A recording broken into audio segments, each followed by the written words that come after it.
Donde lo lees importa. DF, 33 años leyendo las señales de los mercados y empresas. Cambio climático, pensiones, tax, fintech, empresas multilatinas y todo lo que nos conecta. Hola, ¿qué tal? Se acerca una fecha que es simbólica para todos nosotros en Diario Financiero. Estamos trabajando desde hace semanas en nuestra edición aniversario y hoy queremos compartir con ustedes, nuestros lectores, un pequeño adelanto. Este año el tema central de nuestra edición serán los territorios DF. ¿Pero qué significa esto? Nuestros territorios son los temas que abordamos a través de newsletters, comités editoriales y secciones especiales. Algunos tienen sello internacional, como Multilatinas y Conexión a China. Otros se enfocan en temas legales, laborales o tributarios. Y hay otros que abren una ventana hacia una nueva forma de hacer negocios, como Espacio Fintech o el DF Lab. Hoy estoy con Marcel Opliger, nuestro editor de opinión, y quien está encargado del newsletter Conexión a China. Bienvenido, Marcel. Bien, gracias. ¿Nos puedes contar de qué se trata Conexión a China? ¿Cómo surge esta idea de hacer este news? Bueno, Diario Financiero tiene un foco puesto en Asia, un foco periodístico hace bastantes años, que yo diría empezó con una cobertura bien intensa de los foros APEC. Y hace 2 años, justamente por estas fechas del estallido del 18 de octubre, inauguramos este newsletter que es específicamente dedicado a temas económicos y financieros de nuestro primer socio comercial y de un actor que, como nuestros lectores saben perfectamente, está marcando y seguirá marcando el escenario económico y geopolítico de las próximas décadas. Así es. ¿Y qué nos puedes adelantar de Conexión a China? ¿Qué podemos ver en nuestra edición aniversario?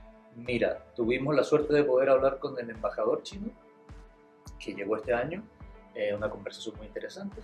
Hablamos de los temas que nuestros lectores han estado siguiendo en este diario y que tienen que ver con China, así que algo hablamos de Aicino, ¿verdad? De Evergrande y por supuesto de la relación China-Chile económica, donde él espera que se siga profundizando. Y también le vamos a ofrecer a nuestros lectores una especie de mapa, creo yo, bastante completo de en dónde están puestas las fichas de China en Chile en este momento. Muchas gracias, Marcel. Veamos entonces un adelanto de la entrevista al embajador chino en Chile. It was a very small country in a faraway place.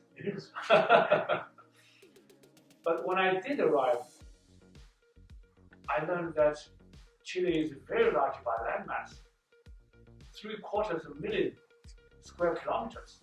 That's very big. Although the population is not as big, pointed out, that is not my focus. My focus is on bilateral relations and how China and Chile coordinate and support each other on international issues. Perfect. And for the domestic situation in Chile, my impression before I came was that Chile is a high-income country, doing the best among Latin American countries in law and order and governance. Things happen, but my impression does not change. So compared with other Latin American countries, Chile is still among the best government. Okay. Rule of law is still the dominant phenomenon. Domestic politics, I do believe that different factors, different forces can finally work out a solution that not only answers the questions of different, say, groups, but also is in the long-term interest of the country. I understand. So I think Chileans are smart enough and wise enough to work out a solution best for the long-term national interest. I appreciate that. Let's get into your focus. So now, the Sinovac laboratory has set up a plant in Chile, and that is an important bet for the company and for Chile. As far as you know, is there a chance of other such bets in the near future? Big companies setting up shop in Chile? As far as I can tell, Sinovac has serious interest in setting up facilities in Chile, and they are also endorsed by the Chilean government. I had contact with the visiting group from Sinovac. They told me they are pushing the project smoothly, and hopefully such a facility could be in use next year. All right. Sinovac has been playing a significant role in Chile's massive vaccination, which I am very pleased to see, because many scientists, economists say that at this time the best economic policy is pandemic control. As long as pandemic is under control, business can prosper again. So with Sinovac contributing to more than 60% of all vaccines Chile has received and supplied to its people, we are seeing that the two countries, China and Chile, have been perfect partners in not only vaccine cooperation, but also in the whole war against the pandemic. So I think this is a very good and bright spot in our bilateral relations, and it has also set up a good, say, example for international cooperation on pandemic control, because we strongly believe that the pandemic is a common challenge for the whole world. Without solidarity among the international community and partnership, this pandemic will never be controlled. So I think the partnership between China and Chile should be, say, copied by other countries. Among Chinese companies to invest in Chile, because it is well known that Chile is among the best governed country and has the rule of law, and that is the key factor of business environment. And companies from China, they feel that they will have, say, non-discrimination if they move their facilities or open up new projects here. So interest is there, no doubt. Room for Chinese investment, yes. We have already seen some major projects in the near past. Like the state grid has a major investment in Chiquinta and CGE. These projects, after the joint venture or after the investment input from state grid, has seen a major upgrading of their facilities, which has provided a long-term stability for the key infrastructure of power transmission and allocation. Companies here, do they feel that there is, as you mentioned before here, a level playing field, that there is no discrimination against the Chinese companies? They are measured by the same standards as other countries, for companies from other countries? I have noted with assurance that the Chinese companies are being treated fairly without discrimination. That's why maybe many more Chinese companies will feel confident to invest in Chile.